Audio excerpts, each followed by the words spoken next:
How's it going, guys? Today we're going to talk about how to choose the proper traction pad for your brand new surfboard.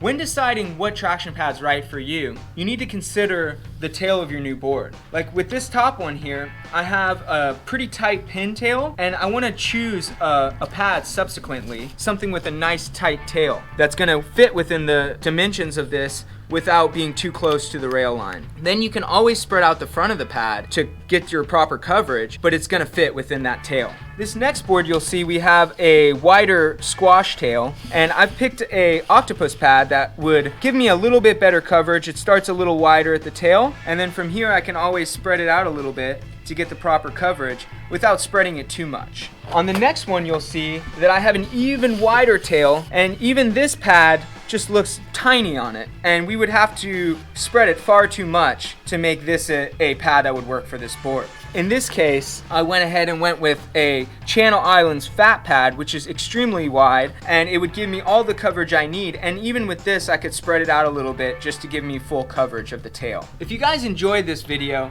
just know that we will be linking in the description to a video where we show you how to apply that traction pad to your new board. And if you enjoyed this, please like, subscribe, and we will see you on the next one. Thanks, have a great day. The tide to run